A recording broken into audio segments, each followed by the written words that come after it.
বিদায় একটি খেলোয়াড়ের ক্যারিয়ারের সবচেয়ে সংবেদনশীল অধ্যায়, তবে সেটা হতে পারে গর্বের, সম্মানের এবং স্মরণীয়।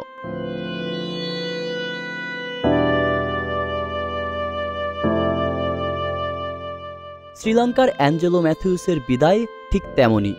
টেস্ট ক্যারিয়ারের শেষ ম্যাচে গার্ড অফ অনার, ড্রেসিং রুমে সতীর্থদের আবেগঘন অভ্যর্থনা, মাঠ জুড়ে শ্রদ্ধা আর কৃতজ্ঞতার মুহূর্ত, সব মিলিয়ে এক নিখুঁত পরিকল্পিত সমাপ্তি।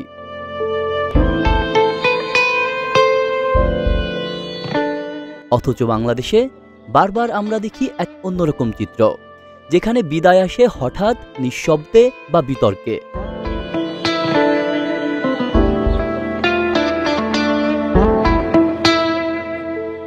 তামিম ইকবালের কথাই ভাবুন। দীর্ঘ ক্যারিয়ারে তিনি ছিলেন বাংলাদেশের ওপেনিং ব্যাটিংয়ের প্রতীক, কিন্তু তার অবসর এলো এক নাটকীয় মোড়ে।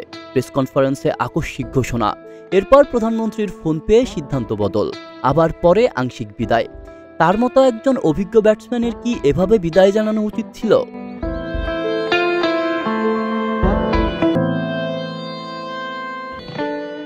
আর মুশফিকুর রহিম টি-20 থেকে হঠাৎ অবসরের ঘোষণা দেন ফেসবুকে। কোনো আনুষ্ঠানিকতা নেই, বোর্ডের প্রতিক্রিয়া নেই, এমনকি গার্ড অফ অনার তো দূরের কথা, বিদায় বলার মতো একটি ম্যাচও পায়নি। একজন টেস্ট স্পেশালিস্ট, সাবেক অধিনায়ক, যিনি বাংলাদেশের বহু ঐতিহাসিক জয়ে অংশ নিয়েছেন, তাকে এমন করে পাঠিয়ে দেওয়া সম্মানের কোথায় পড়ে?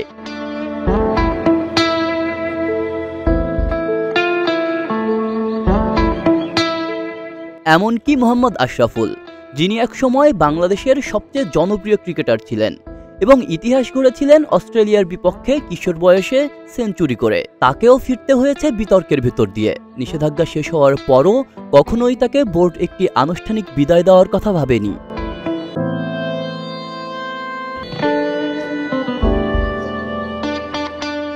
এই চিত্রটাই স্পষ্ট করে বাংলাদেশ ক্রিকেট বোর্ডে এখনও বিদায় কালচার গড়ে ওঠেনি। অবসর এখানে এক ধরনের অপমান, চাপের ফলাফল বা মিডিয়ার হাইপ। বোর্ড থেকে কোনো গাইডলাইন নেই, কোনো পরিকল্পনা নেই। খেলোয়াড়েরা নিজেরাই সিদ্ধান্ত নেন, আবার অনেকে সেই সিদ্ধান্তের জন্য নানা দিক থেকে চাপে পড়েন।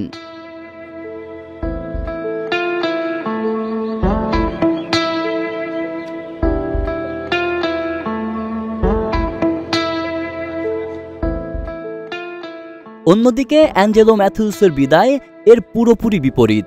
শ্রীলঙ্কান বোর্ড আগেই জানে এটি তার শেষ ম্যাচ। তাকে যথাযথ মর্যাদায় বিদায় জানাতে মাঠে তৈরি হয় আবেগঘন মুহূর্ত। ক্রিকেটের প্রতি শ্রদ্ধা এবং অভ্যন্তরীণ কাঠামোর পেশাদারিত্ব, এই দুয়ের সমন্বয়ে তারা তৈরি করেছে এক সম্মানজনক সংস্কৃতি। এটি কেবল একজন ক্রিকেটারের বিদায় নয়, এটি প্রজন্ম থেকে প্রজন্মে শ্রদ্ধাবোধ ছড়িয়ে দেওয়ার একটি উপায়।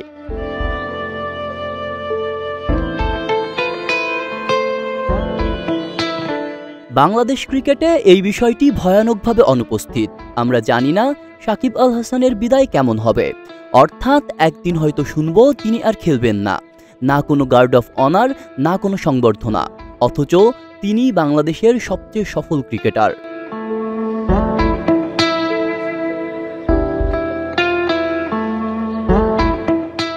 সম্মানজনক বিদায় জানাতে পারাটা শুধু একজন ব্যক্তিকে কৃতজ্ঞতা জানানো নয়, এটি দেশের ক্রিকেট সংস্কৃতির পরিচয়। যখন শ্রীলঙ্কা, ভারত বা পাকিস্তান এই জায়গায় পৌঁছেছে, তখন বাংলাদেশের বারবার এই জায়গায় পিছিয়ে পড়া সত্যিই দুঃখজনক।